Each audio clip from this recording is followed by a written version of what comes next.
അങ്ങ് അകലെ ഒരു മലയടിവാരത്തില് ഒരു കൊച്ചു ഗ്രാമം ഉണ്ടായിരുന്നു. ആ ഗ്രാമവാസികളിൽ ഒട്ടുമിക്കവരും വിരൂപരായിരുന്നു. അതുകൊണ്ട് തന്നെ തലമുറകളായിട്ട് അവർ കണ്ണാടി ഉപയോഗിച്ചിരുന്നില്ല. ഒരിക്കൽ ആ ഗ്രാമത്തില് ഒരു ഇടയ ബാലൻ അവന്റെ ആടുകളെ മേയിച്ച് നടക്കുന്നതിനിടയില് ഒരാട് അടുത്തുള്ളൊരു പൊട്ടക്കിണറ്റിൽ വീണു. ആടിനെ രക്ഷിക്കാൻ വേണ്ടി പൊട്ടക്കിണറ്റിലേക്ക് ഇറങ്ങിയ ആ ബാലന് അവിടെ നിന്ന് എന്തോ ഒരു തകിട് പോലെ ഒന്നും അവന് കിട്ടി. അവനത് തന്റെ വീടിനടുത്തുള്ളൊരു മരച്ചോട്ടിൽ കൊണ്ടുവച്ചു. അന്ന് രാത്രി ആ ഗ്രാമത്തിൽ വലിയൊരു മഴയുണ്ടായി. പിറ്റേന്ന് ആ ബാലൻ ആടുകളെ മേച്ചോണ്ട് വരുന്ന വഴി എന്തോ ഒന്ന് ആ മരച്ചോട്ടിൽ കണ്ടിട്ട് അവൻ സൂക്ഷിച്ചു നോക്കി. സൂര്യന്റെ വെയിലേറ്റ് എന്തോ ഒരു പ്രഭ ജ്വലിക്കുന്നത് പോലെ അവന്റെ കണ്ണിലത് പെട്ടു. അവൻ ആ മരച്ചോട്ടിലേക്ക് ഓടി. അവൻ അതുവരെ അവന്റെ ജീവിതത്തിൽ കാണാത്തൊരു കാഴ്ച. മരച്ചോട്ടിലെ ഒരു കണ്ണാടി. ആ കണ്ണാടിയിൽ അവന്റെ മുഖം നോക്കിയപ്പോ ഒരു സുന്ദരനെയാണ് അവൻ കണ്ടത്. അവനത് ആ വൃക്ഷത്തിന് നേരെ പിടിച്ചു. അത്ഭുതം! ആ കണ്ണാടിയില് പൂത്തുലഞ്ഞ വൃക്ഷത്തിന്റെ പ്രതിബിംബം കാണാം. അവനങ്ങ് പൊട്ടിച്ചിരിക്കാൻ തുടങ്ങി.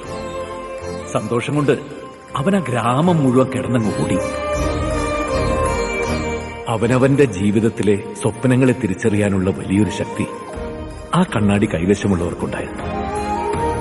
ആ ഗ്രാമത്തിലെ ഓരോരുത്തരിലൂടെ ആ കണ്ണാടി കൈമാറ്റം ചെയ്യപ്പെട്ടു.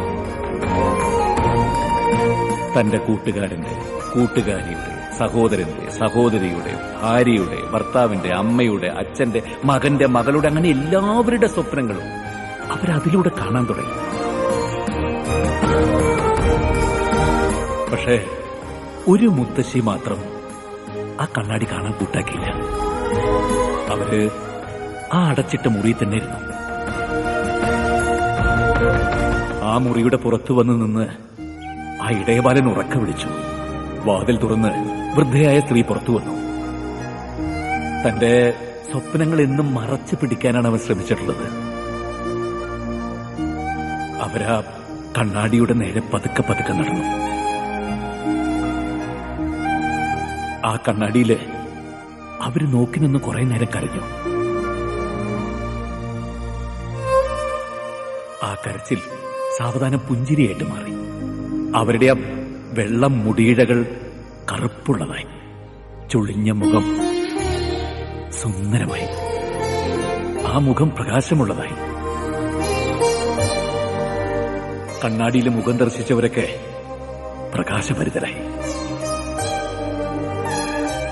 പാതി വഴിയിൽ ഉപേക്ഷിച്ച് പൊട്ടിച്ചു കളഞ്ഞ സ്വപ്നങ്ങളുടെ കണ്ണാടി കഷ്ണങ്ങൾ തെരഞ്ഞു പിടിക്കണം.